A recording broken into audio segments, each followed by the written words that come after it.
In this tutorial, we will be covering the procedural dripping and melting technique, which can be applied to a variety of tasks.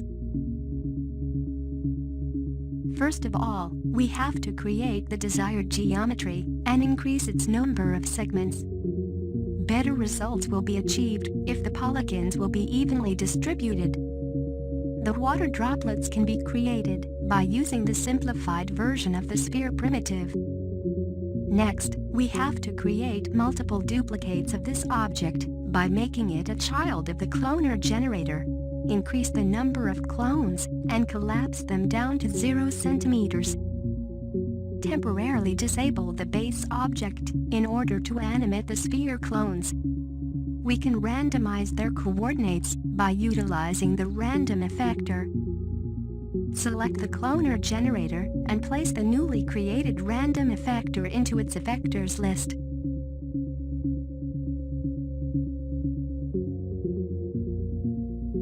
Push clones above the base object by creating the plane effector with a higher position value in order to create automatic animation after applying the step field.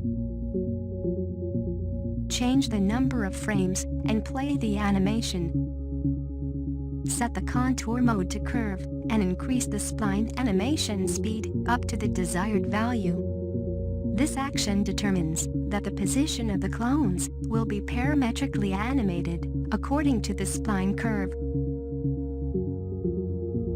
Set the spline preset to linear and flip it vertically in order to apply the maximum position value at the beginning, and then linearly push clones down to origin. Hold down the Control key and click at the top left part of the spline to create the new point and adjust its position values in order to specify the higher speed at the beginning of the looping animation. An interaction between these objects can be achieved by applying the collider body tag to the base geometry and the rigid body tag to the sphere clones. Currently, the influence of dynamic tag completely takes over the original animation. We can efficiently blend those two motions by increasing the value of follow position.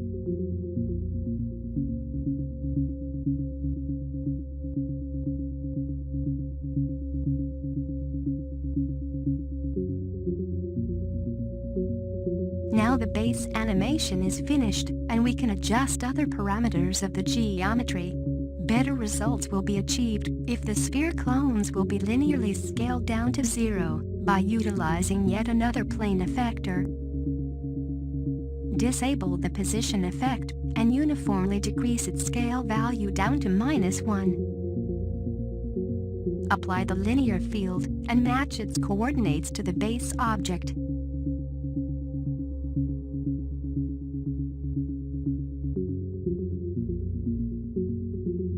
We can colorize vertices of our geometry according to the animated spheres. Select the primitive sphere and make it editable in order to have access to its vertices, which will be affected by the vertex color tag. The collision detection of non-primitive element is a computationally time-consuming. It is possible to keep the high number of frames per second by switching to the simplified shape preset.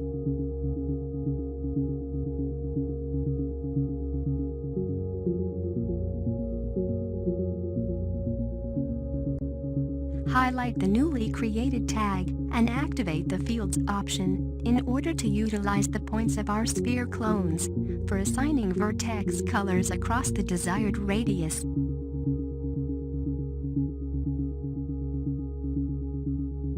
Select the Freeze layer and activate the Auto Update option in order to leave trails of moving spheres. The fading effect can be achieved by multiplying the value of existing layers with the solid layer set to multiply and the color value decreased by 1%. Note that its local value and local color should be enabled, as well as the global parameters.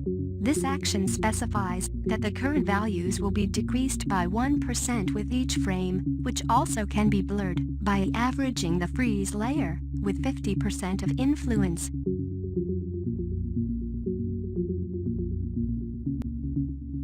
Note, if you'll deselect the vertex color tag, no colors will take place. Create a new material, and disable the default color, in order to specify a physically accurate diffuse layer, directly from the reflectance channel. Remove the default specular layer, and add the Oren-Nair reflectance model. We can efficiently expose vertex maps in the layer color, by utilizing the vertex map effect. Open it up, and place an appropriate vertex color tag into the vertex map field. Currently, the vertex map effect inherits colors of the vertex color tag. We can take advantage of Colorizer shader in order to specify our own palette. Remove the default gradient and manually define the desired colors. The base geometry will refer to the left color, and since the wet surface absorbs more light, the right part of this gradient should be darker. You can adjust the interpolation point in order to fine-tune the wet maps. Now the diffuse layer is finished, and we are able to create the reflection layer by utilizing the GGX reflectance model. Adjust its roughness value to your liking, and limit the influence of overall reflection level by masking this layer according to the vertex map colors. Navigate to the first layer, drag the previously created texture, take it to the second layer, and simply drop into the mask section. Open it up, and adjust the copied colors. The darker color defines lower reflection values, while the brighter color will result in completely reflective surface. We have to keep these gradients between reasonable values in order to finish our material.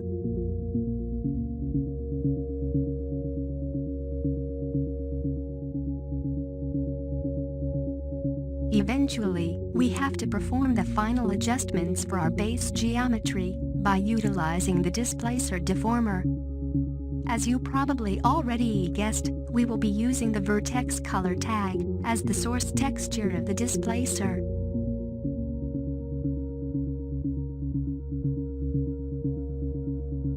Navigate to the base tab and increase its height value up to 20 centimeters. We have to limit its influence at the top part of our geometry by using the previously created linear field as the fall-off source of our deformer.